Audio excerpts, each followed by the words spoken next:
which is specifically focusing on the theme we set for this year, user-centered learning analytics. I'm very pleased that we have established this as a priority for this year, just to sort of put the attention on the fact that it doesn't matter how good the analytics are, how cool the visualizations are, what your precision and recall are, if you can't eventually design something that's engaging, co-designed by people who trust it ultimately, then all of your good work will remain the province of research papers and research grants, but the thousands and millions of teachers and students out there will not be getting the benefit of what we do here. As far as I'm concerned, LAK is something of a design discipline as well as a research community, and we need to get more design-centered in the way we think about what we're doing. So I'm delighted that we've got 4 different presentations here. First up is Ken Holstein from Carnegie Mellon University, representing a team there, and he is going to talk to us about designing the classroom as a dashboard using a whole range of very interesting participatory design techniques. So Ken, coming up, great to have you here. Thank you.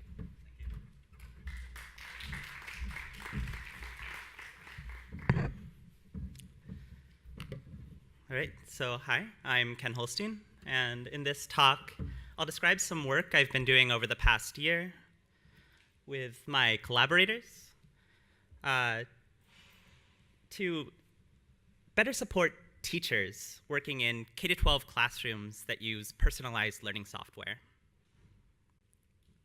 So the work I'll present today represents the first broad explorations in the literature of teachers' needs and desires for real-time analytics and the affordances of smart glasses in particular in personalized K-12 classrooms,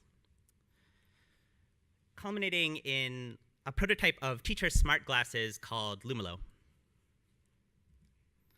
So in our design process, we also introduce a new iterative prototyping method for classroom orchestration tools called replay enactments. And finally, we use replay enactments to conduct a formative evaluation of Lumilo.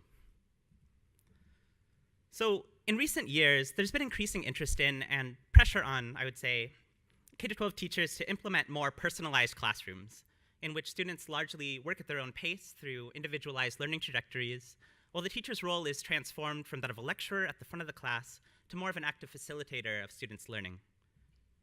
To enable this kind of highly personalized instruction, we're seeing more teachers in school districts adopt AI-powered educational software for use in their classrooms. For example, intelligent tutoring systems allow students to work at their own pace while providing detailed step-by-step guidance through problem-solving activities.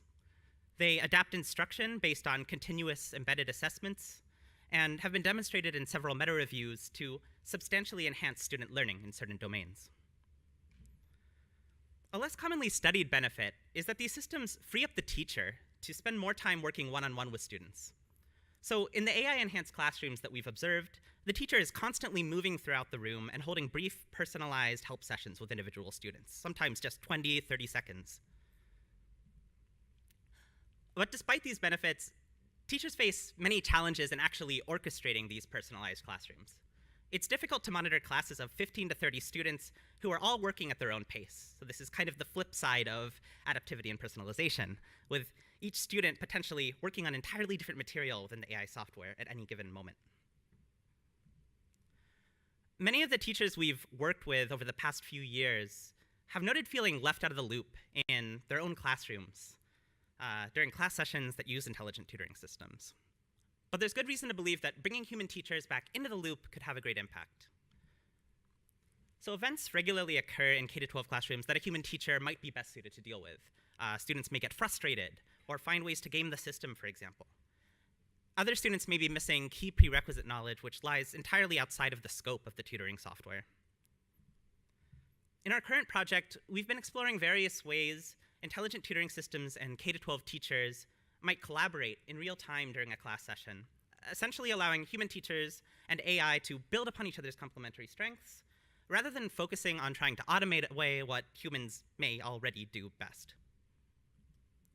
So to this end, over the past year, I've been working closely with 25 middle school math teachers in the Pittsburgh area who are already using AI tutoring software in their classrooms. We first started by getting a sense of the challenges teachers currently face in orchestrating personalized classrooms, and also brainstorming with teachers about ways that intelligent tutoring systems could better support them in real time during a class session. We wanted to know if teachers could have any information they wanted about their students in real time during these sorts of classes, what would that be? And to do this without biasing teachers towards ideas they thought were technologically possible, we asked teachers what superpowers they would want in personalized classrooms in order to help them do their jobs. So among several other superpowers, we found that teachers consistently wanted to be able to instantly see when students were unproductively struggling in the software and unlikely to improve without a teacher intervention, and also to see student thought processes unfolding in real time as they work through a math problem, say. In a follow-up series of concept generation and validation studies with teachers, we found that they were particularly receptive to designs that allowed them to keep their heads up and their attention still focused on the classroom. One teacher actually generated this idea of having smart glasses that would allow her to see when certain students probably should be raising their hands, even if they actually are not. And teachers in our subsequent design interviews were similarly drawn to this idea. And finally, in a set of classroom studies that we ran with middle school teachers and students, we found some experimental evidence that teacher awareness in ITS classrooms without tool support can be quite limited. If you're interested in learning about any of these findings in a bit more detail, you can read more in our prior papers. So, following our earlier design explorations, we wanted to get a more concrete sense of what real-time information would be most helpful to K-12 teachers, while also getting a better sense of how they might actually use this information in a real classroom setting, so how they might act on it. We also decided to explore this idea of teacher smart glasses further and to perhaps begin exploring their unique affordances. Most existing real-time teacher awareness tools present teachers with low-level, sometimes easily computable analytics such as click counts, without grounding these choices in an understanding of teachers' actual information needs. However, our early design research suggests that teachers often desire higher-level, more meaningful information about their students, which may require richer student and classroom modeling. Existing real-time awareness tools are also not generally designed to support teachers in personalized classrooms, and have most commonly been designed to support university-level instructors rather than K-12 teachers. In addition, the affordances of wearable devices like smart glasses are only just beginning to be explored, and teacher awareness tools are rarely designed with a deep consideration for how these tools might actually inform teacher decision-making in a positive way, beyond just awareness. So to explore further, we next conducted a series of storyboarding and rapid prototyping sessions. And for all of these studies, we visited middle schools in the Pittsburgh area and worked with teachers in their own classrooms. So in one of these studies, teachers put on plastic eyeglass frames and looked at a computer screen, which was showing a full screen image of a classroom. When teachers put the glasses on, floating text labels appeared over students' heads, alerting teachers to students' current detected states based on the superpowers that teachers had requested in our prior design activities. So for example, teachers could see that certain students were currently struggling or off task or maybe making a lot of careless errors in the software. In addition, class-level analytics displays appeared along the front wall of the classroom. The teacher was shown a single moment in time during a class session and was then tasked with imagining what decisions they might make in that moment if they were seeing this additional information through their smart glasses. And this is what that looked like. So teachers were also invited to edit the labels and sketch entirely new ideas for classroom analytics displays. We provided a large paper copy of the same classroom image that we showed on the screen with blank spaces for the teacher to fill in. And whenever a teacher generated an idea for new information, we would press them to explain how they envisioned actually using that information in certain contexts. And we found that this exercise often led teachers to refine their ideas, which were ultimately then incorporated into the version of the image that we'd show to the next teacher. During these early prototyping sessions, we continued to receive positive reactions to the concept of teacher glasses. And we'd also begun to get a more detailed sense of teachers' real-time information needs, now more grounded in the sorts of in-the-moment decisions that this information might actually inform. But we found in earlier sessions that it was very difficult for teachers to imagine what it would be like to actually use mixed reality smart glasses in the classroom. So we transitioned from prototyping purely on paper and in Photoshop towards mixing in an experience prototyping phase using real mixed reality smart glasses. We used the Microsoft HoloLens, which enabled us to place holograms of these analytics displays at fixed spatial positions throughout a teacher's physical classroom. However, the analytics in this app at this stage were still Wizard of Oz, and for the most part, the teacher again experienced a classroom that was frozen in time. We placed holograms throughout the teacher's actual classroom space, with indicator symbols floating over empty student seats and analytics displays appearing as wall decorations that the teachers could reposition. By default, we included all of the indicator symbols and analytics displays that teachers had consistently requested so far in our storyboarding sessions and the earlier superpowers exercises. And during each study session, we were able to modify these holograms in near real time based on a teacher's live design feedback by editing 2D images that were synced with the app on a computer while the teacher viewed them through the HoloLens. In between these prototyping sessions, we also reflected on our areas of highest uncertainty. And for each open question, we mocked up several design alternatives. Then, towards the end of the session, teachers were brought to the back of the classroom, where we'd arranged an immersive gallery of alternative designs. And teachers had the opportunity to experiment with decorating their classrooms with different combinations of displays while thinking aloud and providing design feedback. So by this point, out of a very large initial design space of teacher-generated ideas, we'd converged to a very compact set of real-time indicators that appeared to be most useful to teachers. These included detecting that a student was misusing the software in some way, knowing when a student was struggling, and particularly when this struggle was unlikely to be overcome without the teacher stepping in. Knowing when a student's been doing well recently, some need for positive indicators, and knowing when a student has been idle for a while and is potentially off task, although not necessarily. It was also important for teachers to see some indication of the antecedents of a student's current state.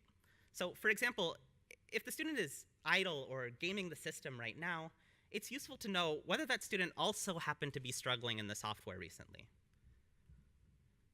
We settled on two primary class-level displays. One that shows that many students in the class have practiced a certain skill, but few have mastered it. And another that shows specific error categories that many students in the class have been exhibiting. And finally, we settled on two detailed displays that would pop up when a teacher clicks on an individual student's indicator. So one on the left shows a live feed of the student's current problem, annotated with some additional information about the student's path through the problem. And if the student is exhibiting any consistent areas of struggle, these are shown on the right, along with a concrete example in each case of an error that the student actually made. So we found that showing these example errors is absolutely crucial in helping the teacher perform further diagnosis beyond what the system can do, but maybe more importantly, in increasing teacher trust in the system, allowing them to calibrate their own judgments against the system's inferences, and also enabling them to override the system's judgments if needed. It also became clear during these sessions that much of the information that's most useful to inform teacher decision-making in these personalized classrooms, I'd say it's especially negative information, could be extremely demotivating if it was also visible to students. However, teachers expected that this would vary on a class-by-class basis, for example, across remedial versus high-performing classes. So they highlighted the importance of being able to flexibly customize the analytics, the alert policies, and also the visibility settings for particular types of information. We next began developing an initial fully functional prototype called Lumilo. In other words, a prototype where instead of Wizard of Ozing the analytics, real-time analytics would actually be streamed from intelligent tutoring systems to a teacher's classes. These analytics were drawn from the educational data mining and AI in education literatures, where many real-time detection algorithms for aspects of student motivation, metacognition, and learning have been developed, although all of that information is conventionally hidden away within the AI, not visible to learners or teachers.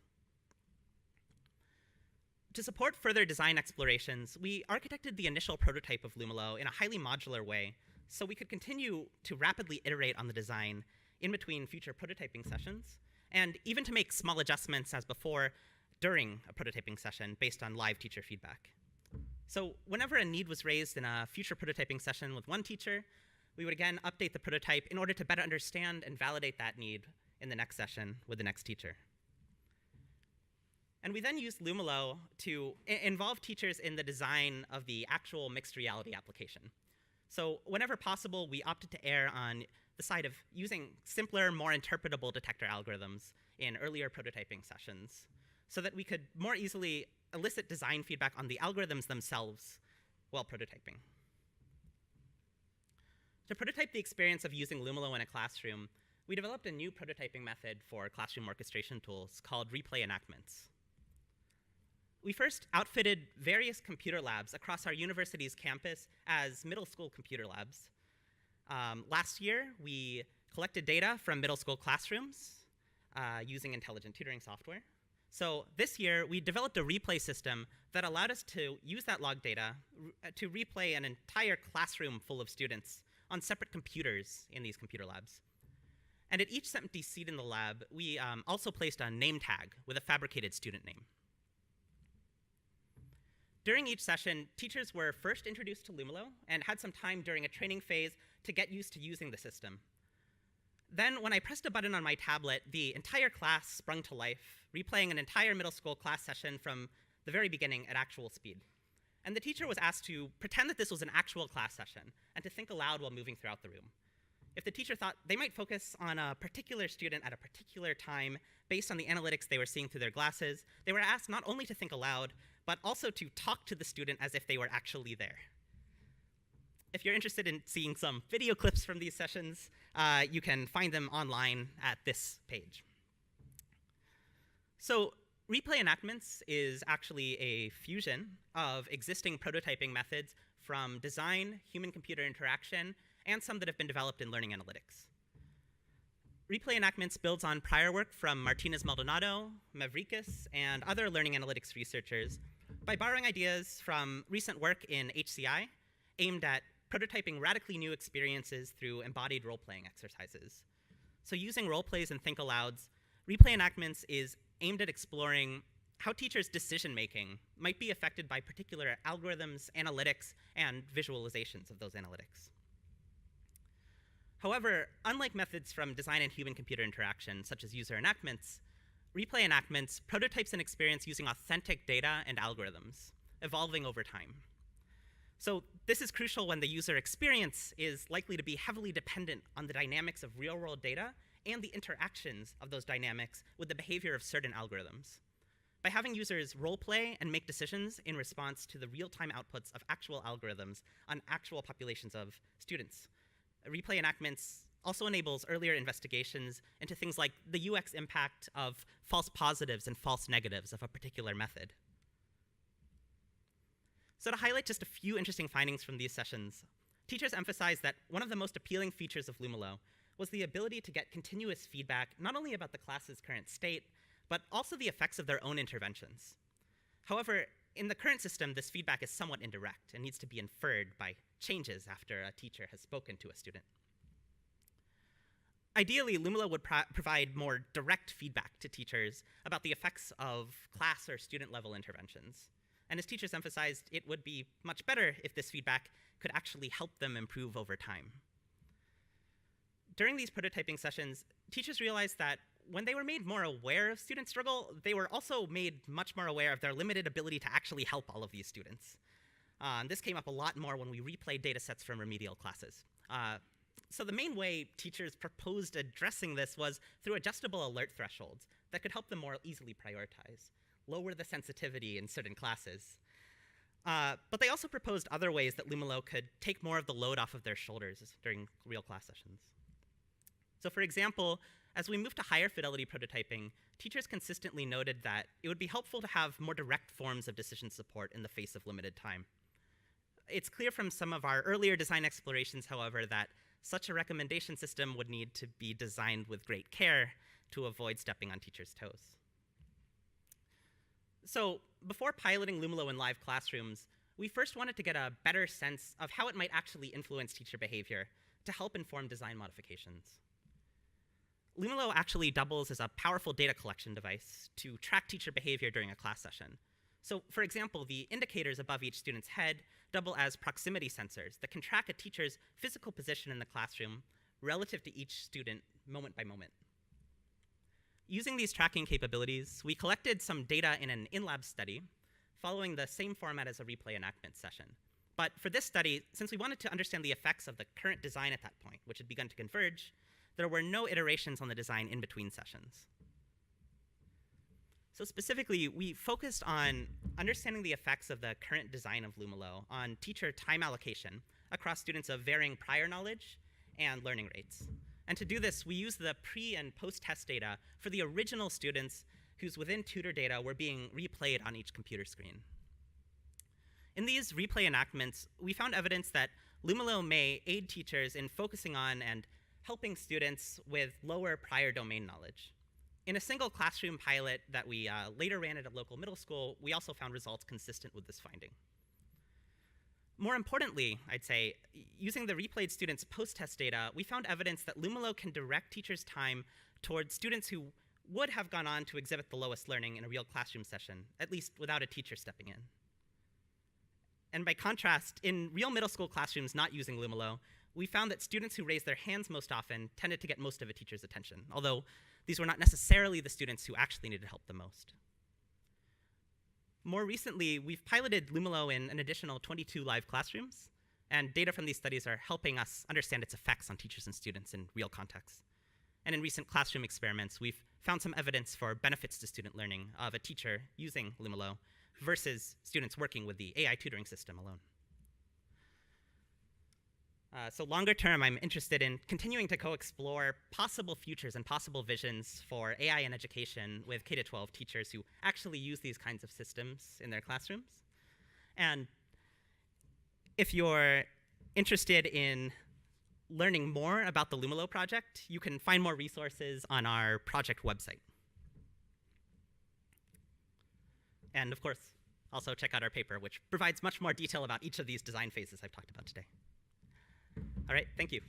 thank you. Yeah, lots of time for some questions.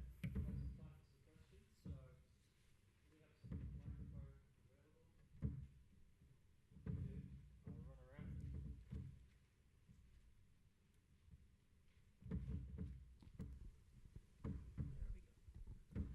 Thank you very much. It was really quite interesting. A question I had was, did you explore taking, not having augmented reality? There's a lot of engineering that goes into that, and that would obviously increase the cost at scale. Yeah. Whereas something perhaps where the instructor has a tablet with a map of the class that gives them some feedback on that. Did you consider anything like that as a alternative? So we've built tablet versions of Lumilo, smartwatches, computer-based versions, essentially the same app, many of the same analytics. But in this case, we really wanted to kind of work with the teachers and explore this particular vision. When we actually use these sorts of tools longer term, usually the teacher would not be using the smart glasses outside of design explorations, some experimental studies, but rather the tablet or computer-based version. Although teachers have often noted that with tablets, they are more tempted to just put it down and stop using it entirely. Whereas one advantage of having this wearable device, especially if it could be scaled down, becomes cheaper in 5-10 years, for example, is that the analytics are constantly present.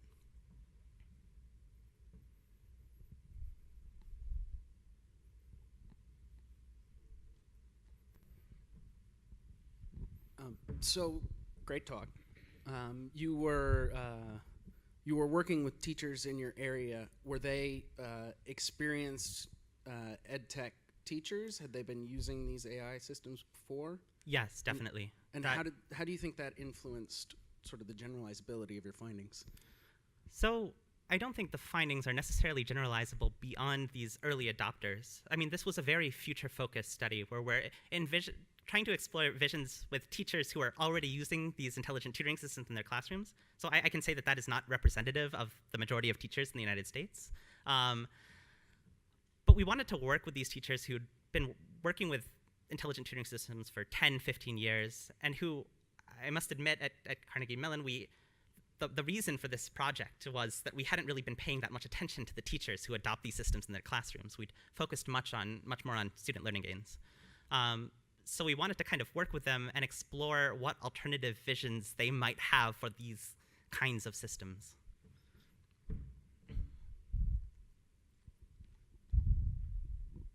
Thank you for your talk. I have a question about your replay enactment methodology. You emphasized that this method would kind of allow you to investigate the interplay between human actions and AI-based actions. Now, you do a replay of logged stuff, so obviously Yeah.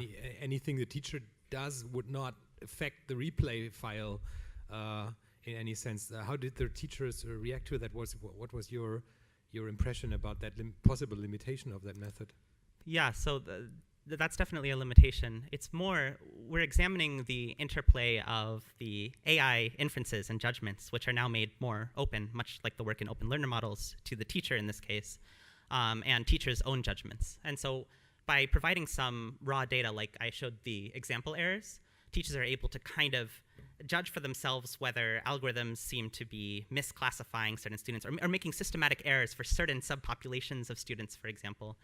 And in that way, they're able to get a sense for themselves of whether they think they're seeing a false positive or false negative. So essentially, we use replay enactments to rapidly iterate on several different algorithms, typically more interpretable algorithms, so that teachers could actually understand the definitions of the analytics before they started using the tool. But part of what we were able to examine by doing this in lab before jumping into the classroom was how bad some of those false positives are. Say, if there's a 2% false positive rate, what does it feel like to be using a system with that particular 2% false positive rate? Yeah, thanks for a fascinating presentation. I was wondering if you, in the future, would envisage a type of augmented reality tool where you actually have a toolbox and might be designed in different ways depending on the preferences of the teacher. Yeah, so I'd actually say that was one of the greatest needs that emerged. I will say that early on in the project, we probably had this mental model of trying to find some one-size-fits-all model for teacher awareness tools. And part of what we found from replay enactments actually is that when you use data sets from various classroom contexts, so we had data sets from many different schools, many different socioeconomic contexts, the dynamics of the analytics in the tool, even that was drastically different. So there's a great need for customization options, and preferably easy to use and easy to understand ones that can be adjusted dynamically while using the tool, not just expecting that the teacher has 30 minutes before the class to play around with settings. Very interesting work, and I'm very impressed with the co-design and design-based research that you've done. I'm wondering if there's a sense of like how teachers integrate the findings that they, the insights that they get from this wearable technology to how they change their instruction. Is there like plans eventually in terms of like designing interventions out of the insights they get from the detections that they Just because of the raw excitement we got from teachers about this aspect, this is honestly the aspect that I'm most excited about. So we found that teachers could not help but make causal inferences based on what they were seeing in the tool. The immediacy of seeing this directly in your eyes, walking over to a student, seeing that there's some bright red question mark, talking to the student, and 2 minutes later saying, it's gone. Now, of course, these inferences are not necessarily valid. It's not necessarily the case that what the teacher did is what caused that. But this was something teachers really wanted. They were asking us, is there any way that it could give us information about whether, when we, just in the moment, try a new teaching strategy, a new way of explaining something, knowing as soon as possible, maybe even 5 minutes later, that that might have been effective for the student or might have been totally ineffective. Say a misconception the teacher was trying to address persisted long after that discussion they had with the student. Okay, I'm going to have to draw a line there, though. Can we say thank you to Ken again? So, obviously some pretty futuristic technology, but the methodologies that were used, of course, could be used for many, many more kinds of closer to the horizon technologies as well.